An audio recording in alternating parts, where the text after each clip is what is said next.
L'heure H. Jean-Louis Lahaye.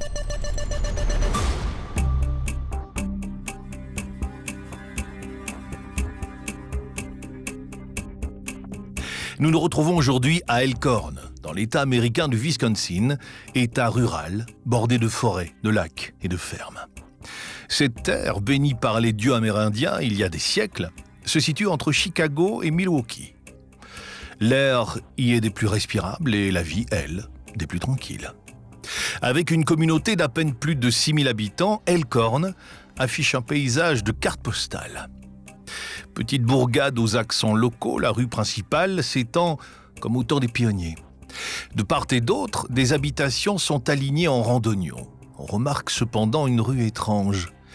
Une portion d'à peine plus d'1 kilomètre du nom de Bray Road. C'est ici que travaille le gardien de nuit, Mark Shackleman, à l'école Saint Coletta. Les vieilles pierres, le bois qui craque, il connaît ça dans son fichu monastère. Pourtant ce soir, il va faire une rencontre qui va changer sa vie à tout jamais. L'existence, parfois, bascule au détour d'un buisson à la lueur des lampes torches. Nous sommes le samedi 17 octobre 1936. Bray Road dort tranquille, mais il règne pourtant cet automne une atmosphère d'Halloween avant l'heure. Il est 23h57 et c'est l'heure H de mon histoire.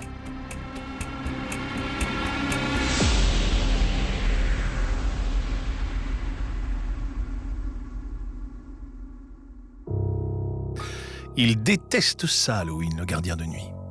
Ces histoires de fantômes, les esprits qui traversent les murs, les créatures fantasmagoriques, et puis quoi encore? Ça n'était bon qu'à effrayer ces gamins. Mark est père de famille. Il dépasse de quelques années seulement les 30 ans. Sa femme et lui ont réussi à se faire une place au sein du cercle des familles respectables de la communauté. Et ça, au fond, c'est certainement sa plus belle réussite. Le gardien n'a pas eu le temps de se raser avant de venir travailler. Ses doigts, lorsque ses ongles sales frottent son visage, émettent un doux bruit de grattement qui se mêle au bruissement des feuilles des arbres alentours. Sur sa gauche, dans le viseur de sa toute nouvelle lampe qui lui permet de braver la nuit, la route de Bray, un coin qu'il connaît par cœur, qui permet de relier l'autoroute 11 à la route de Canty. À intervalles réguliers, des lampadaires publics qui soit s'éteignent et se rallument dans un balai grotesque, soit grésillent. De toute façon, il n'éclaire rien, ces foutus machins. Oui, Mark est de mauvais poil aujourd'hui. La nuit du samedi, normalement, il est de repos, mais évidemment, son fainéant de collègue s'est fait porter pâle à la direction. Et lui, bonne poire. Il a accepté de le remplacer. Il est comme ça, Mark, et comme lui dit souvent sa femme, tu dis toujours oui à tout, et après t'arrêtes pas de râler. Elle n'a pas totalement tort. C'est d'ailleurs ce qui lui plaît chez elle. Elle est réaliste. De l'autre côté de sa position, l'ancien monastère dévolu à Saint Coletta s'étire vers le ciel, comme un dos vieillissant le ferait après une séance de gymnastique trop intensive. Des fenêtres, beaucoup de fenêtres, des salles de classe, des bureaux et une chapelle, évidemment. Cette école pour enfants extraordinaires, comme ils disent dans le jargon de l'éducation, c'est un nid à petits prétentieux. Mark attrape son tabac à chiquet et recrache dans un râle agonisant la substance qui lui empoisonne autant l'esprit que la bouche. Il revisse sur son crâne sa casquette bleu pétard Ford Trucks. Elle ne lui sert à rien à cette heure de la nuit, ni d'ailleurs à cette période de l'année, cette sacrée casquette. Mais Dieu qu'il est charmant avec ça sur le crâne. Et puis, disons-le sans embâge, ça lui permet aussi de planquer une calvitie naissante qui commence à manger ses cheveux bruns. Papa, bientôt, tu pourras devenir prêtre. Les enfants savent parfois être moqueurs. Mark sourit. Il les aime, ces gosses, autant ceux de l'école que les siens. Dans un cas ou dans l'autre, c'était rare quand il les croisait, mais pour lui, loin des yeux veut aussi dire près du cœur. Sa femme non plus ne dira pas le contraire. Cette nuit se distingue par un calme olympien. Absolument rien à signaler. C'est toujours le cas, de toute manière. Très peu de véhicules circulent aux heures du diable. tout juste quelques rutilants tacos perdus au milieu des champs ou les tracteurs du père Ben, dont la ferme est un peu plus loin. Il n'aime pas trop aller dans cette direction, à l'extrémité de la propriété de l'école. Ah non pas qu'il soit trouillard, non. Mais les champs du père Ben renferment un secret de polichinelle partagé par toute la communauté. Des tumuli de terre s'élèvent à droite et à gauche, non loin des bois. Ce sont des tombes d'Indiens. Ici comme ailleurs, les Yankees aux chapeaux blancs et aux idéaux bienveillants qui cachaient en réalité les Winchester ont fait du mal, beaucoup de mal. Mark est amer lorsqu'il s'agit de parler d'Amérindiens. Son meilleur pote est un descendant des tribus des Grandes Plaines. Le discours convenu du combat des vertueux Américains contre les sauvages peaux rouges, autant vous dire que ça le barbe au plus haut point, le gardien de nuit. Foutaise, tout ça. Nouveau crachat sur le sol. Mark continue d'avancer, mais à chaque pas qu'il fait, il sent une pression s'installer dans sa poitrine, sans qu'il puisse l'expliquer. Le rayon faiblard de lumière émanant de la petite torche n'est qu'une mince protection. Au début, impossible pour lui de distinguer quelque chose. Il plisse les yeux en direction des champs du père Ben, mais ne voit rien d'autre que les tumuli, faiblement éclairés par les lampadaires publics qui veulent bien fonctionner. Et puis Mark comprend. C'est surtout l'odeur qui lui parvient, qui lui fait dire que la nuit tranquille qu'il avait imaginée n'aura pas lieu. L'odeur de la chair en putréfaction. Il est pris à la gorge, ce qui déclenche aussitôt des quintes de toux et des hauts-le-cœur impossibles à réprimer. Plus il avance près de la limite territoriale du monastère, plus ça empire. Il pourrait évidemment opérer un demi-tour, faire comme si rien ne s'était passé. Après tout, il est tout seul à braver la nuit comme un idiot. Mais Mark est une tête brûlée et surtout, il aime le travail bien fait. Pas de quoi pavoiser pour lui, attention. Non, il a des valeurs. Et puis, si lui-même ne montre pas l'exemple à ses enfants, alors... Mark avance, déversant un flot d'insultes envers ce qu'il croit être un animal mort. Rien d'autre ne peut dégager une puanteur pareille, marmonne-t-il dans sa barbe. Puis, alors qu'il lève la tête et dirige le faisceau dans le bon axe, il le voit enfin. Ce n'est pas un rat mort, non, pas même un ours ou un troupeau de bisons. Sur un des tumuli qui servent de tombe aux Indiens, une ombre, d'abord fuyante, au ras du sol, et puis l'ombre se dégage et c'est une bête qui apparaît, énorme, comme voûtée à quatre pattes. Il voit qu'elle creuse encore et encore. Mark, en fronçant les sourcils, se demande finalement si ce ne serait pas le vieux clébard du père Ben, qui traîne souvent près des gosses en journée. Non, la scène qui se déroule face à lui semble montrer que la bestiole est canine, certes, mais énorme. Un loup alors ? Impossible. Non, les pattes qui s'enfoncent dans la terre sont bien trop musclées. Des gouttes de sueur perlent le long du col de sa chemise en jean. Mark commence à prendre peur, sévèrement même. D'instinct et devant l'impossibilité de comprendre ce qui se trouve devant ses yeux, le gardien détourne la lumière de sa lampe, comme pour disparaître dans le noir, se fondre dans l'obscurité, et pourtant loin d'être rassurant. S'il pensait s'en sortir mieux ainsi, il se trompe. L'animal ou la chose, immédiatement, s'arrête de creuser et se tourne dans la direction de notre héros. Il a une tête immense. « Nom de Dieu, murmure le gardien, reculant d'un pas, à une centaine de mètres de lui, immobile. Deux grands yeux jaunes le fixent, et leur lueur n'a rien de familière ni d'amical. Bon sang, je vais me faire dévorer. Le gardien ne parle pas tout haut. C'est dans sa tête que résonnent ces terribles paroles d'un homme qui se liquéfie sous la panique. Il n'a même pas le temps d'analyser si la scène qui se joue là est réelle ou imaginaire. Non, il a peur. C'est tout ce qu'il parvient à exprimer. Mais le plus étrange est encore à venir. Mark a éteint sa lampe. Il recule pas à pas pour tenter de se tirer d'affaire. La créature face à lui se lève. Oui, ce qui lui semblait, il y a quelques instants, être le vieux chien du fermier se dresse sur ses deux pattes arrière. Et le monstre, qui semblait déjà grand dans sa position horizontale, devient absolument gigantesque en s'étirant vers le haut. Marc dira quelques jours plus tard à la police que la créature lui semblait mesurer 6 pieds de haut, au bas mot, plus d'1,80 m. Une folie. L'animal, en passant sous un des lampadaires, se déploie comme un oiseau. Marc distingue, sous une épaisse fourrure, des bras ouverts qui se terminent sur de terribles griffes. Son torse, plus que le reste, terrorise le gardien. La bête, bien que poilue et d'apparence canine, présente un tronc tout à fait humain, ou presque. Des muscles dessinés, une ossature qui n'est en aucun cas celle d'un chien. L'irréel et l'anormal prennent définitivement le dessus. Bon sang, je dois absolument me tirer de là.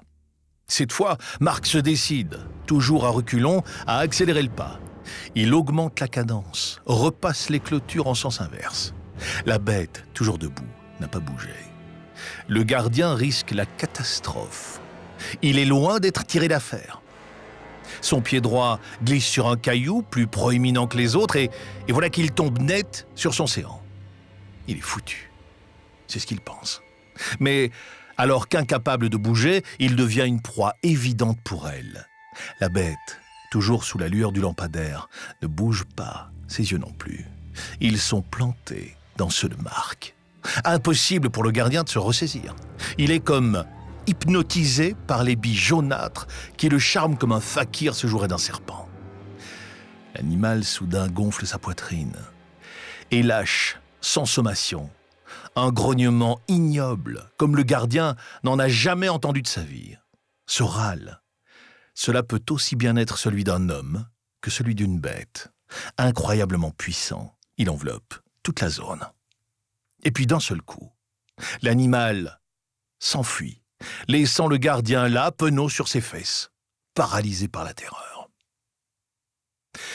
Le souvenir de ce qu'il vient de se passer pesant encore sur les épaules, Marc ne peut s'empêcher de penser que la bête a regagné la lisière de la forêt à une vitesse folle. Je devrais bien faire de même, pense le jeune père de famille aux abois. Sans même finir sa ronde, il remonte dans son pick-up. Évidemment, la vieille machine ne démarre pas du premier coup. Et alors qu'il a la fenêtre ouverte, Marc détecte de nouveau cette odeur putride qui a précédé la vision d'horreur. Nom de nom, cette maudite bête arrive de nouveau. Allez, vieux Tacomé, démarre vite! Voilà qu'il frappe sur le volant comme un gosse sur un jouet récalcitrant. Et ça marche! Dans un épais voile noir, la vieille caisse se met en route péniblement. Pour rentrer chez lui, Marc doit emprunter la route de Bray. Mais il n'est pas idiot. On ne risque pas de le voir prendre ce tronçon ce soir. Faudrait être fou! Chaque kilomètre parcouru le libère du poids de la terreur et l'éloigne de l'odeur. Mais si vous pensez qu'il est tiré d'affaire, vous vous mettez le doigt dans l'œil. En effet, si Mark Shackleman est le premier à avoir rencontré la bête de Bray Road, il va être amené à la revoir, et plus rapidement que vous le pensez.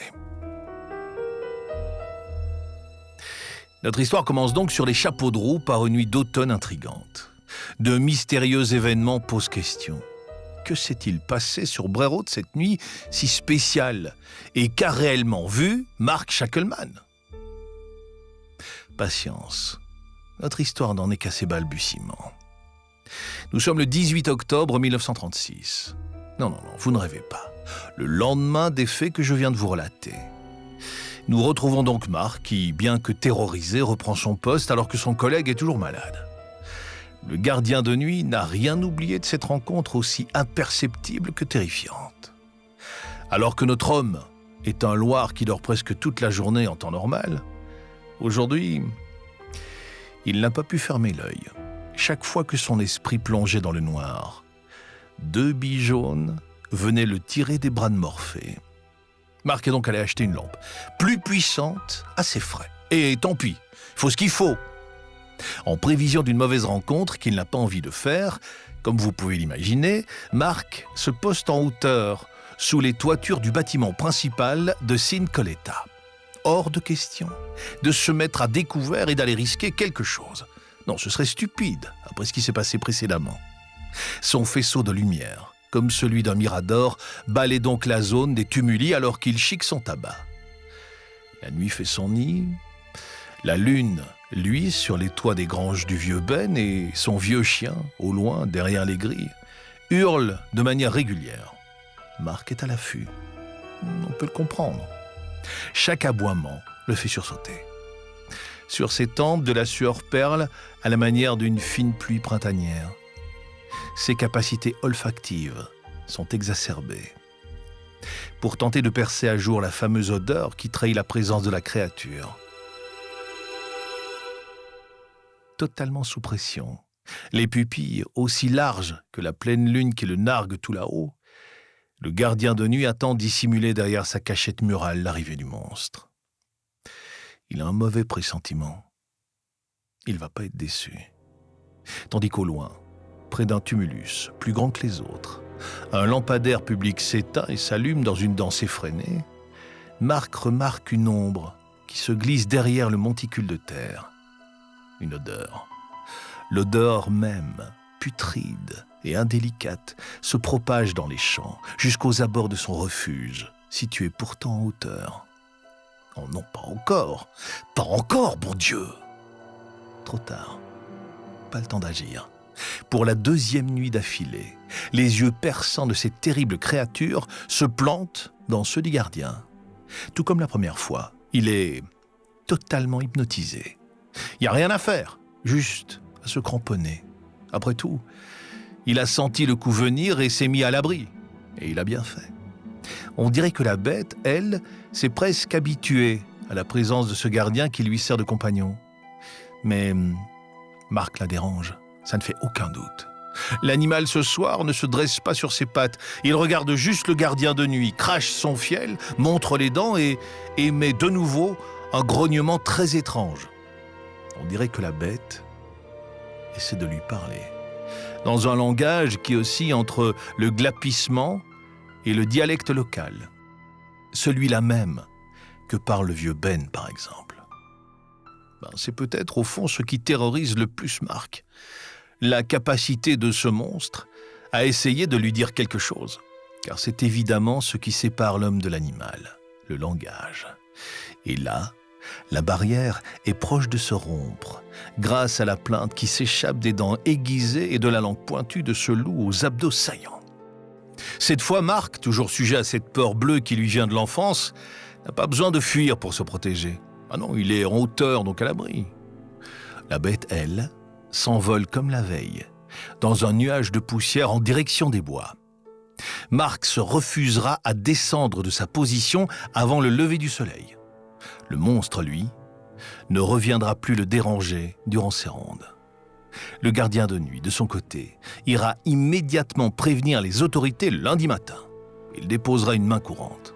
Et le shérif, lui, rigolera bien de ce drôle d'oiseau de Mark Shackleman.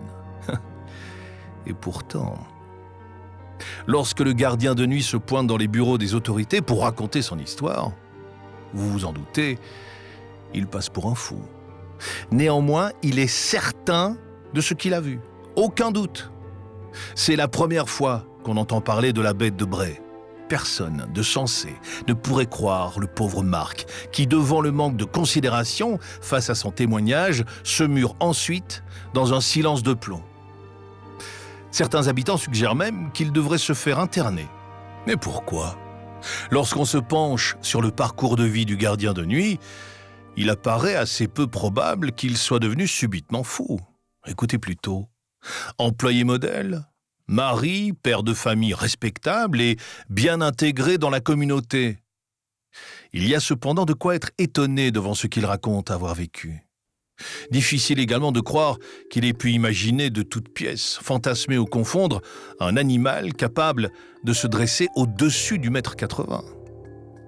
La route de Bray est un tronçon restreint et assez passager. Moins en pleine nuit, évidemment, mais tout de même. Si le monstre s'est risqué à être vu par tous, il y a fort à parier que d'autres témoins ne vont pas tarder à se livrer pour raconter leur expérience. Mais rien. Aussi fou que cela puisse paraître, la bête de Bray a disparu dans les méandres du temps, sans aucune nouvelle apparition. Alors, de deux choses l'une, dans ce cas-là. Ou Mark Shackleman est effectivement tombé raide dingue, ou les autorités locales ont étouffé les affaires de ce type dans le but certainement de ne pas terroriser la communauté. Mark Shackleman, lui, est mort depuis déjà longtemps, portant avec lui dans la tombe toute la frustration de n'avoir jamais été cru. Mais quelque chose s'est passé à Bray, et une femme, tout à fait par hasard, va mettre le doigt dessus.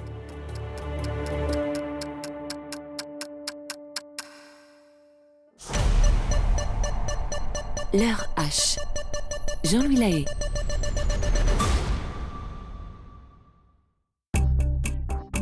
L'heure H. Jean-Louis Lahaye. Aujourd'hui, l'heure H se consacre à une affaire de cryptozoologie qui fait grand bruit dans l'État du Wisconsin depuis des dizaines d'années. En 1936, un gardien de nuit d'une école, accolé à une bourgade de quelques 6000 habitants, se retrouve nez à nez avec une sorte de canidé capable de se lever sur ses pattes arrière. Musclée, ancrée sur ses pattes, la bestiole aurait sifflé et grogné à la manière d'un homme incapable de parler. Pourtant, si sa fourrure est bien animale, les muscles de son torse, eux, reflètent quelque chose d'humain.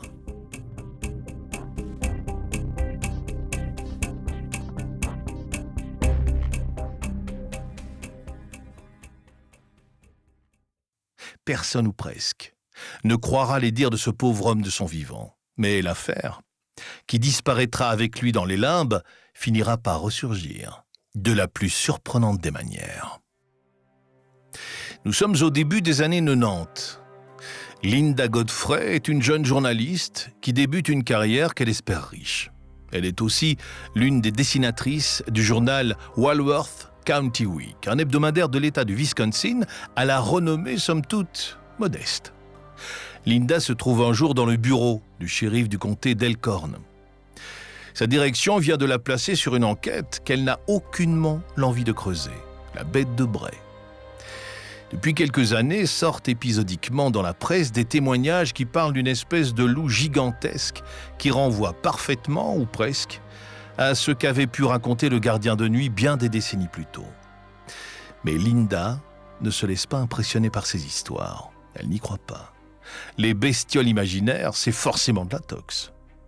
Sceptique par nature, c'est donc avec des pieds de plomb qu'elle se rend chez le shérif. John est le shérif du comté depuis quelques années déjà. Dans un brouillard de cigarettes, il reçoit la journaliste avec une froideur étrange. Devant lui, une chemise de papier qui contient un nombre important de feuillets. Certainement des témoignages. Linda, pas du tout intimidée par ce moustachu grisonnant, demande à consulter les dossiers. Mais le policier fait de la résistance. « Ah, je suis désolé, Madame Godfrey, mais je ne suis pas enclin à vous laisser accès aux informations de cette affaire. Comprenez, je ne veux pas de grabuge dans mon secteur. » Enfin... qu'est-ce qu'il craint, le ronchon des forces de l'ordre? Linda invoque la liberté de la presse et la nécessité d'informer l'opinion sur ce qu'il se passe. Et de plus en plus, les refus du policier l'intriguent, l'incitent à croire cette histoire. Le shérif la pousse à sortir et à revenir avec une requête mieux formulée. Elle refuse. Si elle quitte cet endroit, c'est en possession de copies du dossier. Elle n'a pas été élue meilleur espoir de sa rédaction pour rien, c'est une tenace. De très longues minutes d'âpres négociations commencent alors et le policier, devant l'imminence de sa pause déjeuner, se lève et lui ouvre la porte. Linda s'énerve, le menace de poursuite et dans un soupir, son interlocuteur finit par craquer. « Ah, comme vous voudrez, vous l'aurez voulu. » En soufflant une bouffée de cigarette, il jette la fameuse chemise de papier en direction de la journaliste. Au marqueur, sur le dessus, un mot qui va bouleverser sa vie. Loup-garou. Durant des semaines, la journaliste va éplucher le dossier du bureau du shérif. 6 ou 7 témoins. Certains parlent de poules dévorées ou évoquent une ombre et des grands yeux, comme l'avait rapporté le gardien de nuit. D'autres ont remarqué des empreintes. Tous les témoignages se recoupent en un point. La présence d'une forme grande et poilue, accompagnée d'une odeur aussi putride que celle de la mort. Linda est intriguée. Elle, qui croyait avoir affaire à un délire de quelques illuminés, se rend compte que les témoins sont des gens tout à fait sains d'esprit et très bien intégrés socialement. Elle se décide donc à les contacter et à recueillir avec précision leur récit. Elle rencontre en premier lieu Laurie, une jeune femme qui passe régulièrement par la route de Bray. Mère de famille de 26 ans, elle rentre un soir chez elle en passant par le fameux tronçon. Dans l'obscurité, seule, en 1989, elle aperçoit dans ses phares, au bord de la route, une silhouette qui lui rappelle un homme. Elle s'approche de plus en plus et remarque que la forme de dos est agenouillée et semble occupée. Bon, étrange, à cette heure de la nuit, évidemment. Pas de voiture autre que la sienne, pas de présence. Plus elle avance, et plus la témoin remarque que l'homme accroupi là semble manger quelque chose. En passant à sa hauteur, elle freine. La créature se retourne alors et elle découvre son vrai visage. La mère de famille est formelle. Ce corps d'homme est doté d'une tête de loup, oreilles pointues, museau caractéristique et surtout des dents horribles, ainsi que des yeux jaunes, effrayants. Évidemment, là aussi, la jeune femme ne se fait pas prier pour partir. Elle accélère, elle disparaît dans la nuit. La bête, elle, est restée sur place et regarde la voiture s'éloigner. La jeune femme la voit dans ses rétroviseurs. En rentrant chez elle, elle appelle sa mère qui la croit, mais lui demande de garder son histoire pour elle. Ce n'est que plusieurs années plus tard qu'elle ira livrer son récit au shérif. Ce qui est intéressant chez elle, c'est que la jeune mère de famille ne croit pas du tout aux phénomènes paranormaux. Mais cherchant à se renseigner sur ce qu'elle a vu, elle se rend dans la bibliothèque locale et feuillette les pages de livres portant sur les légendes des États-Unis. C'est quand elle tombe sur une photo d'un loup-garou que son franc tombe et que sa terreur panique remonte à la surface. C'est ça, ce qu'elle a vu au détour de la nuit. C'est un loup-garou. La journaliste note son témoignage, évidemment, et ressort un peu plus sceptique encore que lorsqu'elle est entrée. Forte de ces détails, elle passe au témoignage suivant. La jeune mère de famille, elle, continuera de livrer son témoignage à la télé locale et dans la presse. La légende de la bête de Bray Road est lancée. Ce qui surprend le plus, c'est le fait que ce premier témoignage, après plus de 50 ans d'écart, recoupe parfaitement celui du gardien de nuit. Linda se rend ensuite chez une autre femme, dans tout autre horizon que la première. C'est une étudiante afro-américaine qui réside depuis quelques mois dans la petite communauté d'Elkhorn. Un soir d'Halloween, bonjour la caricature, elle passe par la route de Bray pour aller chercher un enfant de son entourage et le conduire à la fameuse chasse aux bonbons. La nuit est tombée. Une brume intense s'est installée et les derniers éclats du soleil ne sont pas si loin. Il est à peine 20 heures. Affairée sur son poste de radiocassette, l'étudiante quitte la route des yeux pour changer de cassette audio et a la sensation d'avoir roulé sur quelque chose. Elle pile, s'arrête une trentaine de mètres plus loin. Elle quitte l'habitacle de la voiture. Le moteur tourne toujours. Mais rien. Il n'y a strictement rien sur le bitume. Ni animal, ni trace de sang. L'étudiante est surprise, évidemment. Et alors qu'elle veut inspecter l'arrière de son véhicule, une bête immense et poilue sort de nulle part et la fixe de ses yeux jaunes tout en fonçant sur elle. La jeune femme, paniquée, rentre dans sa voiture, claque la porte, n'a pas le temps d'appuyer sur l'accélérateur qu'elle perçoit un bruit sourd et lourd provenant de son toit, le tout suivi d'un grognement terrible et totalement inhabituel. L'étudiante, pied au plancher, sans même réfléchir plus avant, fonce. Et l'animal finit par lâcher prise et tombe du toit de sa voiture lancée à vive allure. Le moins que l'on puisse dire, c'est que le monstre, réputé pour ne pas attaquer, aura cette fois fait fort. Pour finir son enquête préliminaire, la journaliste se rend chez un jeune garçon du coin. Il sera le dernier témoin en date. L'adolescent, aussi en voiture avec un ami, est passé sur Bray Road une nuit d'été. Lorsque la bête a surgi devant ses phares, il a ralenti, prenant le temps de l'observer. Ce qui ressort de son témoignage est absolument terrifiant. Pas d'attaque, ni même de course-poursuite cette fois, non. Juste un regard et un sourire.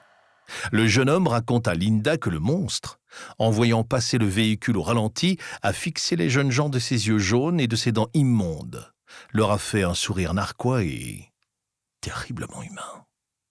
Il dira que la créature n'avait rien d'un animal. Le jeune homme a ensuite accéléré et la bête, elle, a réussi à lacérer la carrosserie de son véhicule au passage. Des photos de ces dommages en attestent et peuvent encore aujourd'hui être trouvées. Elles sont assurément dérangeantes. En effet, les traces laissées semblent témoigner de la présence d'une bête dotée d'une force impressionnante. Lorsqu'on observe les clichés, il est difficile de se concentrer sur les hypothèses rationnelles. Quel genre de créature serait capable d'aller lacérer de la tôle aussi facilement qu'une vulgaire feuille de papier ? Ces témoignages, venant de profils très différents les uns des autres, viennent prouver à la journaliste que quelque chose cloche le long de la route de Bray. Convaincue par les faits et la pertinence de ce qu'elle recueille plus que par son avis personnel, elle décide de se mettre en chasse. Elle veut retrouver la bête et ne se contentera pas de rédiger un article pour son employeur, non. Elle va en faire un livre. Livre qui, quelques années plus tard, deviendra aussi un film. Mais l'engouement autour de cette affaire des plus bizarres aussi nous fait perdre de vue le fond du problème. La bête de Bray Road est-elle un véritable loup-garou ? Et sinon, qu'est-elle au juste ? Un animal plus grand que les autres ? Une hallucination collective ? Les réponses, cette fois encore, risquent bien d'être difficiles à trouver.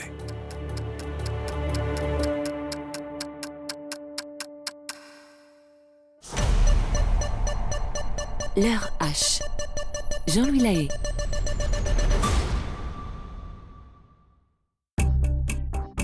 L'heure H. Jean-Louis Lahaye. Aujourd'hui, leur hache porte sur une affaire étrange, celle de la bête de Bray Road.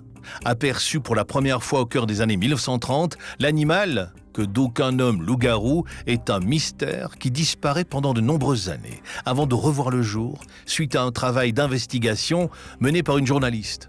Cartésienne, elle est pourtant troublée par la diversité des témoignages recueillis par le shérif, mais gardés sous silence depuis le début des années 80. La bête de Bray Road serait-elle un véritable monstre dont nous ignorons l'essence ? Tout est possible, et les questionnements, eux, s'accumulent.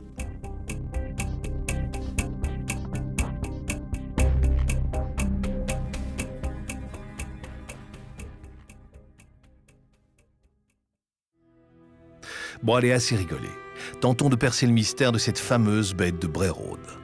Est-elle le résultat d'un phénomène paranormal ou au contraire un animal un peu plus farouche que les autres ? Certains, pour tenter d'expliquer l'inexplicable, évoquent un gros loup, un croisement génétique entre un chien-loup et un coyote ou bien encore une lignée d'Amarok. Les Inuits connaissent bien ces loups géants, qui dans leur mythologie mangent les chasseurs et attaquent les imprudents. Ces histoires sont à la source de la découverte, certainement, d'ossements de loups préhistoriques réputés pour être beaucoup plus grands et plus gros que leurs congénères actuels. Mais comment expliquer que, comme par magie, le Wisconsin soit la seule terre qui accueillerait toujours ces animaux du passé, considérés comme éteints ? D'autres locaux, enfin, expliquent que le monstre est une figure liée à ces cimetières amérindiens dont le gardien de nuit pouvait observer les tumuli. Nous ne sommes déjà plus ici dans des considérations que l'on pourrait nommer comme rationnelles. Et puis disons tout de même que les explications rationnelles atteignent vite leurs limites si l'on se fie aux témoignages recueillis sur la bête. Quel animal est capable de se mettre debout, de sauter et de courir à une vitesse impressionnante tout en pesant, selon les estimations, entre 100 et 300 kilos et en mesurant près de 2 mètres ? Un ours ? Oui, mais la bête a une tête de loup. Donc il nous reste une option. La théorie de l'hystérie collective, elle-même, née d'un péché parmi les plus répandus de la nature humaine, le mensonge. Et si les témoins avaient menti ? Que le gardien de nuit, victime d'un coup de folie, avait été un prétexte utilisé par tous les autres pour passer à la télévision et glaner un moment de gloire. Est-ce si improbable à imaginer ? Pas forcément. Mais Linda Godfrey, elle, croit en ce qu'elle a entendu. Et sa vie durant, elle tentera de faire éclater aux yeux du monde sa vérité. Pas toujours crue, souvent incomprise, Linda s'est mise en danger en rédigeant un ouvrage intitulé « The Beast of Bray Road ». Il a ouvert la porte à de nombreux autres documentaires, livres, bandes dessinées et surtout un film d'horreur qui, d'une qualité discutable, aura eu le mérite de populariser l'affaire en 2005. La journaliste, elle, se servit de ce premier cas cryptozoologique pour se spécialiser dans les affaires mystérieuses sur le territoire américain. Elle en tira une vingtaine de romans et devint même une conférencière, participant à de nombreux documentaires portant sur les monstres tapis dans l'ombre et que nous n'avons pas encore découverts, ou que nous fantasmons, suivant vos croyances. Linda est décédée en 2022 de la maladie de Parkinson, emportant dans la tombe certains de ses secrets les plus terribles concernant les créatures de l'obscurité qu'elle aura passé sa vie à étudier. Alors d'après vous, la fameuse bête fut-elle un prétexte pour que Linda lance sa propre carrière? Ou existe-t-elle encore tapis dans les fourrés, attendant les passants les moins attentionnés pour mieux les effrayer? Quoi qu'il en soit, limiter l'affaire du monstre à la seule célébrité de Linda Godfrey est un poil réducteur. Ce serait oublier la flopée de témoins persuadés d'avoir eu la peur de leur vie en longeant la portion de route aussi anodine que terrifiante. Parmi eux, un certain gardien de nuit qui aurait certainement été soulagé de connaître le travail mené par la journaliste, bien longtemps après sa mort. Et si le dénouement des questions paranormales, au fond, nous était propre, eh bien, j'ouvre le débat et je vous laisse trancher la question.